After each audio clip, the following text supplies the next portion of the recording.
నమస్తే, నేను Keshav. Welcome to Suman TV. అయోధ్యలో భవ్య రామ మందిరం సిద్ధమైంది, ప్రారంభమైంది. అలానే బాలరాముడి ప్రతిష్టాపన ప్రక్రియ కూడా పూర్తయింది. ఇప్పుడు అందరూ కూడా అయోధ్యని ఒక తీర్థధామంగా గుర్తించేటువంటి పరిస్థితి ఏర్పడింది. ఇదే క్రమంలో అయోధ్యలో రాముడి జన్మభూమిలో ఆయనకి ప్రత్యేకమైన మందిరాన్ని నిర్మించాలంటూ అనేక పోరాటాలు చేసినటువంటి విహెచ్పి, విశ్వ హిందూ పరిషత్, ఒక డాక్యుమెంటరీ రిలీజ్ చేసింది. అయోధ్య వివాదానికి సంబంధించి, అలానే విధ్వంసం నుంచి పునర్వైభవం వరకు అని మెన్షన్ చేస్తున్నటువంటి ఈ డాక్యుమెంట్ ఏ విధంగా ఉంది, అందులో పేర్కొన్నటువంటి అంశాలను చాలా సింపుల్గా ఒక 8 పేజీల్లో అయోధ్య చరిత్ర మొత్తాన్ని కూడా ప్రజల ముందు తీసుకొచ్చేటువంటి ప్రయత్నం విశ్వ హిందూ పరిషత్ చేసింది. ఒకసారి గుండె జబ్బులు, షుగర్, ఫెర్టిలిటీతో బాధపడుతున్నారా? ఆర్ఎన్సి super speciality hospital, Chintal, Quthbullapur. ఆ డాక్యుమెంట్ని మనం పరిశీలించేటువంటి ప్రయత్నం చేద్దాం. ఈ డాక్యుమెంట్ని రిలీజ్ చేసింది అయోధ్య 1528 నుంచి 2024 వరకు, విధ్వంసం నుంచి పునర్వైభవం వరకు అనేటువంటి పేరుతో విశ్వ హిందూ పరిషత్ ఈ డాక్యుమెంట్ని రిలీజ్ చేసింది. దీనిలో ఉన్నటువంటి ముఖ్యమైన అంశాలను ఒకసారి మనం పరిశీలించేటువంటి ప్రయత్నం చేద్దాం. ఇది మొదటిసారి విధ్వంసానికి సంబంధించిన, పునర్వైభవానికి సంబంధించినటువంటి చర్చ. మొదటి పేజీగా 1528లో దురాక్రమణదారుడు బాబర్ సేనాని మీర్ బాకీ ద్వారా శ్రీరామ మందిరం విధ్వంసం అయింది. ఇప్పుడు ఉన్నటువంటి అయోధ్య, ఎక్కడైతే ఈరోజు భవ్య మందిరాన్ని నిర్మాణం చేశారో అక్కడ చేసినటువంటి విధ్వంసం, దీనికి బీజం పడింది 1528లో మొఘల్ సైన్యం భారతదేశాన్ని ఆక్రమించుకోవడం మొదలైనటువంటి తరువాత జరిగినటువంటి ప్రక్రియగా దీన్ని స్లైడ్లో వివరించారు. అలానే రెండవ పేజీగా మనం చూస్తే 1813లో తొలిసారిగా హిందూ సంస్థలు మొదటిసారి ప్రకటన చేశాయి, మందిరాన్ని విధ్వంసం చేసి బాబరు ఈ మసీదును కట్టారు అనేటువంటి అంశాన్ని తెరపైకి తీసుకొచ్చాయి. ఎందుకంటే అక్కడ రాజ్య స్థాపన జరిగిన తర్వాత, మొఘల్ రాజ్యం ఏర్పడిన తర్వాత దానికి వ్యతిరేకంగా మాట్లాడడానికి కనీసం 300 ఏళ్ళు పట్టినటువంటి పరిస్థితి. అంటే 1528లో ఈ ఘటన జరిగితే దాన్ని మొదటిసారిగా ఎలుగెత్తి చాటింది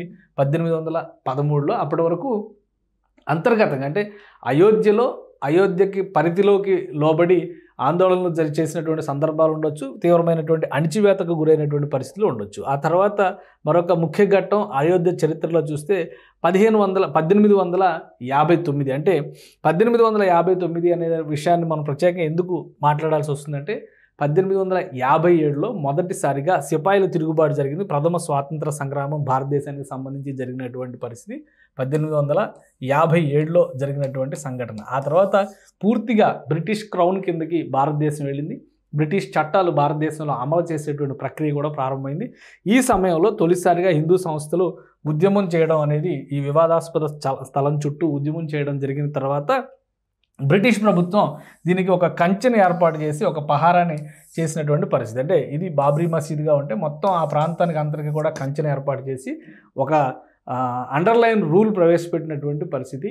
బాబ్రీ మసీదు లోపల ముస్లింలు ప్రార్థనలు చేసుకోవచ్చు, వెలుపల హిందూ దేవాలయం లేదా హిందువులకు సంబంధించినటువంటి అక్కడ కైంకర్యం చేసేదానికి ఒక వెసులుబాటు కల్పించినటువంటి పరిస్థితి అప్పుడు ఏర్పడింది. అయితే తర్వాత కూడా రెండు మతాల మధ్య ఒక సఖ్యత లేని నేపథ్యంలో తర్వాత ఈ పరిస్థితులు అమల్లోకి లేనటువంటి పరిస్థితి వచ్చింది. ఆ క్రమంలో మొదటిసారిగా ఈ సమస్య ఫైజాబాద్ జిల్లా కోర్టుకు చేరింది. 1885లో మొదటిసారిగా కోర్టు కేసు నమోదైనటువంటి పరిస్థితి. అది రామ జన్మభూమి, రాముడికి సంబంధించినటువంటి స్థలం, అక్కడ రాముడి ఆనవాళ్లను ధ్వంసం చేసి బాబ్రీ మసీదు కట్టారనేటువంటి అంశం పైన న్యాయ పోరాటం 1885లో మొదటిసారిగా ప్రారంభమైంది. దీనికి అక్కడ ఉన్నటువంటి హిందూ సంస్థలు, హిందూ ఉద్యమకారులు వీరందరూ కూడా బీజం వేసినటువంటి పరిస్థితి. ఆ క్రమంలోనే మొదటిసారి కోర్టు తలుపు తట్టినటువంటి పరిస్థితిని మనం చూస్తాము. తర్వాత చూస్తే అయోధ్యకి సంబంధించినటువంటి మరొక కీలక ఘట్టం స్వతంత్ర భారతంలో నమోదైంది. 1949లో ఈ ఘటన నమోదైంది. ఎందుకంటే ఇక్కడ రెండు సందర్భాలు కూడా మనకు అదే విధంగా ఉన్నాయి. 1857 తిరుగుబాటు తర్వాత 1859లో బ్రిటిష్ ప్రభుత్వం అక్కడ రక్షణ చర్యలు చేపట్టినటువంటి పరిస్థితి. అలానే 1947లో భారతదేశానికి స్వాతంత్రం వచ్చింది.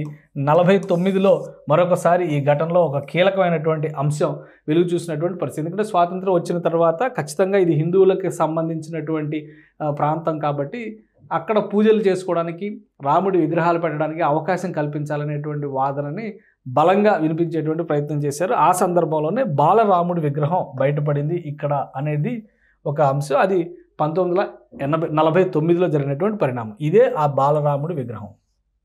ఎందుకంటే అయోధ్య రాముడి జన్మస్థలం కాబట్టి అక్కడ బాలరాముడి విగ్రహం ఉండేది అనేటువంటి ఆలోచన ఉండేది. ఈ క్రమంలో ఈ విగ్రహాలని కొందరు హిందూ ఉద్యమకారులే పెట్టారు అనేటువంటి ప్రచారం ఉంది. లేదు అక్కడ బయటపడినటువంటి విగ్రహం అనేటువంటి మాట కూడా ఉంది. అది ఏది ఏమైనప్పటికీ కూడా మొదటిసారిగా 22/12/1949లో ఈ విగ్రహం అక్కడ బయటపడింది. ఈ క్రమంలో రామ జన్మభూమికి సంబంధించినటువంటి వివాదం మరొక రూపు దాల్చింది స్వతంత్ర భారతంలో 1949లో. ఆ తర్వాత క్రమాన్ని ఒక్కసారి మనం పరిశీలించి చూస్తే కనుక రామ జన్మభూమి అనేది బీజేపీ ఏర్పడిన తర్వాత భారతీయ జనతా పార్టీ ముఖ్యంగా ఆర్ఎస్ఎస్కి సంబంధించినటువంటి ఒక రాజకీయ విభాగంగా బీజేపీ ఏర్పడిన తర్వాత ఒక బలమైన ఉద్యమ రూపం దాల్చినటువంటి పరిస్థితి ఉంది. ఈ క్రమంలో ధర్మ సంస్థలు నిర్వహించడం ద్వారా రామ జన్మభూమికి సంబంధించినటువంటి అంశాన్ని రాజకీయాల్లో ప్రధాన ఎజెండాగా మలిచేటువంటి ప్రయత్నం బీజేపీ చేసింది. అందులో భాగంగానే మొదటిసారిగా 1984లో మొదటి ధర్మ సంసద్ నిర్వహించారు. రామ జన్మభూమి విముక్తి చేయాల్సినటువంటి అవసరం ఉంది అనేది 7/10/1984 ఎల్కే అద్వానీ మాట్లాడుతున్నటువంటి వేదికని మనం చూస్తున్నాం. మొదటిసారిగా అయోధ్య అంశాన్ని అక్కడ లేవనెత్తేటువంటి ప్రయత్నం చేశారు. అలానే దీన్ని జాతీయ అంశంగా మలిచేటువంటి ప్రయత్నం కూడా జరిగింది. ఆ క్రమంలోనే మొదటి ధర్మ సంసద్ అయోధ్యలో జరిగినటువంటి పరిస్థితి. ఇక తర్వాత జరిగినటువంటి పరిణామాల్లో 1986లో మరొక కీలకమైనటువంటి అంశం ఇది. అలహాబాద్ కోర్టు ఇచ్చినటువంటి జడ్జిమెంట్ మేరకు అక్కడ రాముడి విగ్రహాన్ని భక్తులకు దర్శనం కల్పించే విధంగా బాబ్రీ మసీదుకి పక్కగా ఉన్నటువంటి స్థలంలో, అయితే ఏదైతే వివాదాస్పదమైనటువంటి స్థలం అని చెబుతూ వచ్చారో అది కాకుండా దాని పక్కన ఉన్నటువంటి స్థలంలో దొరికినటువంటి బాలరాముడి విగ్రహాన్ని అక్కడ ప్రతిష్టాపన చేసుకోవడం ద్వారా ఆ తాళాలు తెరిచి పూజలు చేసుకునేటువంటి అవకాశాన్ని మొదటిసారిగా 1986లో కోర్టు తీర్పుతో దక్కినటువంటి పరిస్థితి. ఇది అప్పటి దృశ్యాలు మనం చూస్తున్నాం. ఇది అప్పుడు చేసినటువంటి ఏర్పాట్లు. ఇక్కడ బాలరాముడి విగ్రహ ప్రతిష్టాపన జరిగింది. అలానే భక్తులు దర్శనాలు చేసుకుంటున్నారు. ఇక్కడ పోలీసు పహారా అలానే భద్రతా ఏర్పాట్లు కూడా కట్టుదిట్టమైనటువంటి భద్రతా ఏర్పాట్లు కూడా జరిగినటువంటి పరిస్థితి. ఇది విశ్వ హిందూ పరిషత్ రిలీజ్ చేసినటువంటి ఈ ఫోటో ఫీచర్లో రిలీజ్ చేసినటువంటి అంశం. ఇది 1986లో కీలకమైనటువంటి అంశం. ఎందుకంటే 84లో ధర్మ సంసద్ జరిగిన తర్వాత 86లో జరిగినటువంటి పరిణామంగా దీన్ని మనం చూస్తాం. ఆ తర్వాత మరొక ముఖ్యమైనటువంటి ఘటన 1989లో జరిగింది. మరొకసారి కోర్టు తలుపు తట్టినటువంటి పరిస్థితి. హిందూ సంఘాలు అలానే 3 వర్గాలుగా విడిపోయినటువంటి వాళ్ళందరూ కలిసి, అంటే హిందువులు 3 పార్టీలుగా ఇందులో ఈ విషయంలో కేసు వేశారు. 1989లో ఈ పరిణామం జరిగింది. అలానే దీనికి సంబంధించి కోర్టు వ్యాజ్యం దాఖలైంది. పూర్తిగా వ్యాజ్యం దాఖలైన తర్వాత ఆ తర్వాత రాజకీయంగా కూడా కొన్ని పరిణామాలు జరిగాయి. బీజేపీ బలపడుతున్నటువంటి క్రమంలో కోర్టులు రామజన్మభూమి వాదనకి అనుకూలంగా మారుతున్నటువంటి తరుణంలో సమగ్రమైనటువంటి ఆధారాలను సేకరించడం ద్వారా 1528లో జరిగినటువంటి విధ్వంసాన్ని ప్రజల ముందరకు తీసుకురావాలి. అలానే బాబ్రీ మసీదు కిందన ఉన్నటువంటి ప్రాంతంలో ఆ జాగాలో కనుక సరైనటువంటి అన్వేషణ చేస్తే ఖచ్చితమైనటువంటి ఆధారాలు దొరుకుతాయి, మందిరానికి సంబంధించినటువంటి ఆనవాళ్లు దొరుకుతాయి అనేటువంటి అంశం పైన కోర్టు అనుమతుల కోసం ఈ వ్యాజ్యం దాఖలు చేసినటువంటి పరిస్థితి. దీన్ని రాజకీయంగా మరింత బలోపేతం చేసే క్రమంలోనే భారతీయ జనతా పార్టీ రథయాత్రని టేకప్ చేసినటువంటి పరిస్థితి. అయితే దానికి సంబంధించినటువంటి అంశాలను ఇందులో ఎక్కువ ప్రస్తావించలేదు. ఎందుకంటే ఇది విశ్వ హిందూ పరిషత్ తీసుకున్నటువంటి ఇనిషియేషన్ ద్వారా జరిగిన కార్యక్రమాలకు సంబంధించినటువంటి విశ్లేషణ కానీ దీన్ని మనం చూడాల్సి ఉంటుంది.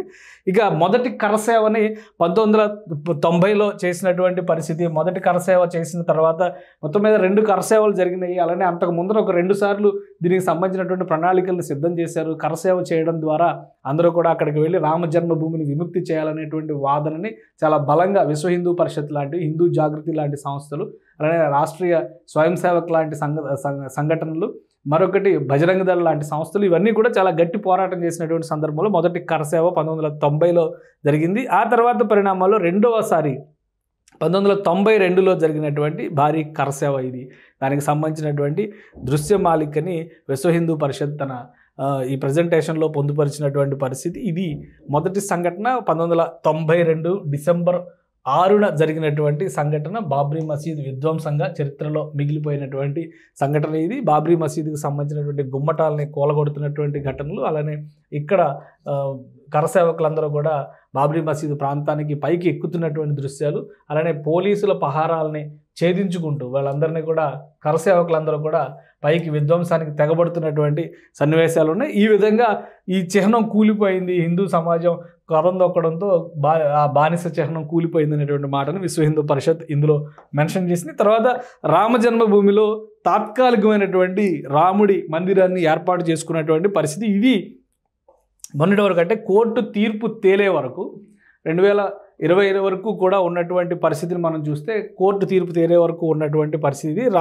రామ్ లల్లాకి సంబంధించినటువంటి ఒక తాత్కాలికమైనటువంటి మందిరాన్ని ఇలా ఏర్పాటు చేసి విగ్రహ ప్రతిష్టాపన చేసి అక్కడ పూజలు నిర్వహించేటువంటి ప్రయత్నం చేశారు. స్టేటస్ కో ఉన్నటువంటి నేపథ్యంలో, వివాదం తర్వాత స్టేటస్ కో ఉన్నటువంటి నేపథ్యంలో ఇదే విధంగా దాదాపు 30 ఏళ్ల పాటు రాముడు గుడారంలో కొలువు తీరినటువంటి పరిస్థితి ఉంది. అలానే దీని తర్వాత జరిగినటువంటి పరిణామాల్లో 2019లో ఒక నిర్ణయం జరిగింది. సుప్రీంకోర్టు వివిధ రూపాల్లో ఈ కేసుకు సంబంధించినటువంటి పూర్తి విశ్లేషణ చేసిన తర్వాత దాదాపు 1045 పేజీల నివేదికని సుప్రీంకోర్టు జడ్జిమెంట్ ఇచ్చింది. ఇది జడ్జిమెంట్ కాపీగా మనం చూడాల్సి, ఇది జడ్జిమెంట్ కాపీ. ఈ జడ్జిమెంట్ కాపీలో ఒక స్పష్టమైనటువంటి విషయాన్ని సుప్రీంకోర్టు చెప్పింది. దీనికి ఏకైక వారసుడు, ముఖ్యంగా రామ జన్మభూమికి సంబంధించి వివాదాస్పదమైనటువంటి స్థలానికి ఏకైక అధిపతి శ్రీరాముడే అనేటువంటి విషయాన్ని కోర్టు తేల్చి చెప్పినటువంటి పరిస్థితి ఉంది. ఇది సుప్రీంకోర్టు ఆఫ్ ఇండియా ఇచ్చినటువంటి జడ్జిమెంట్ కాపీ. రామ జన్మభూమి వివాదానికి సంబంధించి మహంత్ సురేష్ దాస్ అండ్ అదర్స్ ఆ కేసుకు సంబంధించినటువంటి జడ్జిమెంట్ కాపీ. మొత్తం 1045 పేజీల జడ్జిమెంట్ కాపీ ఇది. దీనిలో చాలా క్లియర్గా అన్ని అంశాలని ఈ కేసులో చాలా క్లియర్గా సుప్రీంకోర్టు అన్ని అంశాలని కూడా పరిశీలించినటువంటి పరిస్థితి. అలానే వివాదాస్పద స్థలానికి సంబంధించినటువంటి మ్యాప్లు ఇవి 1950లో, ఎప్పుడైతే 1949లో బాలరాముడి విగ్రహం బయటపడిందో ఆ తర్వాత జరిగినటువంటి పరిణామాల తర్వాత కోర్టు అడ్వకేట్ కమిషనర్ ఆధ్వర్యంలో ఒక సర్వే జరిపింది. దాని ప్రకారం చూస్తే ఇది బాబ్రీ మసీద్ ఉన్నటువంటి స్థలం, దాని సైజెస్, దాని రేషియోస్, అలానే టోటల్గా ఈ వివాదాస్పదమైనటువంటి మందిరం ఉన్నటువంటి స్థలం, అలానే అయోధ్య రామ జన్మభూమి అని చెబుతున్నటువంటి స్థలానికి సంబంధించినటువంటి టోటల్ నివేదిక ఇది. ఈ అంశాలన్నింటినీ సమగ్రంగా పరిశీలించిన తర్వాత ఏకైక అధినాయకత్వం ఈ భూమికి సంబంధించి శ్రీరాముడిది అనేటువంటి విషయాన్ని రామ జన్మభూమి కేసును విచారించినటువంటి సుప్రీంకోర్టు ఫుల్ బెంచ్ పూర్తి స్థాయి నివేదికనిచ్చింది. పూర్తిగా సంపూర్ణ అధికారం రామ్ లల్లాకే ఈ భూమిపైన చెందుతుంది అనేటువంటి అంశం ఇవ్వడంతో శతాబ్దాలుగా జరిగినటువంటి పోరాటం. ఎందుకంటే 1883లో మొదటిసారిగా కేసు నమోదు చేసి, అంటే కోర్టు రూపంలో కోర్టు మెట్లు తొక్కినటువంటిది 18వ శతాబ్దంలో అయితే వివాదం రాజుకున్నది 15వ శతాబ్దంలో. అక్కడి నుంచి చూస్తే 500 సంవత్సరాలు, ఇక్కడి నుంచి చూస్తే దాదాపు 200 ఏళ్ల పోరాటం, 180 ఏళ్ల పోరాటం కనిపిస్తున్నటువంటి పరిస్థితి ఉంటుంది. వీటన్నిటికీ కూడా ఇక్కడ ఇది బాలరాముడి విగ్రహమూర్తిని ఈ విధంగా తయారు చేస్తూ ఇందులో మెన్షన్ చేశారు. ఇక ఫైనల్గా ఒక భవ్య మందిర నిర్మాణానికి సంబంధించి 2020లో ప్రధానమంత్రి నరేంద్ర మోడీ పూజ చేసినటువంటి సన్నివేశం, ఆ తర్వాత ఈ 3 ఏళ్లలో జరిగినటువంటి పరిణామాలు, 2024 జనవరి 22న ఒక భవ్య మందిరాన్ని నిర్మించి జాతికి అంకితం చేసినటువంటి పరిస్థితి, శ్రీరాముడు ఈ మందిరంలో విరాజమాన అయినటువంటి పరిస్థితి, అలానే స్వాభిమాన సంకేతం అంటే సాకేత రాముడికి సంబంధించినటువంటి బాలరాముడి ప్రతిరూపం ఇది కొత్తగా తీసుకొచ్చినటువంటి విగ్రహం. వాస్తవానికి బాలరాముడి విగ్రహం ఉన్నప్పటికీ కూడా మళ్ళీ కొత్తగా ఎందుకు ఈ విగ్రహాన్ని పెడుతున్నారనేటువంటి చర్చ వచ్చినప్పుడు ఒక స్పష్టత వచ్చింది. పాత విగ్రహం కేవలం 9 సెంటీమీటర్ల సైజులో మాత్రమే ఉన్నటువంటి విగ్రహం. అంత చిన్న విగ్రహాన్ని ఇంత పెద్ద మందిరంలో దర్శనానికి పెట్టడం వలన పెద్దగా ఆ దృశ్యీకరణ అంటే దాన్ని చూసేటువంటి క్రమంలో భక్తులకి ఆకర్షణీయంగా ఉండే అవకాశం ఉండదు. కాబట్టి కొత్తగా 51 సెంటీమీటర్ల ఎత్తుతో ఈ విగ్రహాన్ని రూపొందించి భవ్య మందిరంలో పెట్టారు. ఈ విగ్రహానికి అభిముఖంగానే బాలరాముడి విగ్రహ ప్రతిష్టాపన కూడా జరిగిందని దీనికి సంబంధించినటువంటి రామ జన్మభూమి తీర్థక్షేత్ర ట్రస్ట్ ప్రకటించింది. ఇది ఓవరాల్గా రామ జన్మభూమికి సంబంధించి విశ్వ హిందూ పరిషత్ తయారు చేసినటువంటి రేఖాచిత్రంగా చెప్పినటువంటి ఓవరాల్ స్టోరీ. ఈ 500 సంవత్సరాలుగా రామ జన్మభూమి కోసం ఎలాంటి పోరాటాలు జరిగినాయి, ఏ విధంగా భవ్య మందిరం రాముడికి తీసుకురాగలిగామనేటువంటి అంశాలపైన రిలీజ్ చేసినటువంటి డాక్యుమెంట్.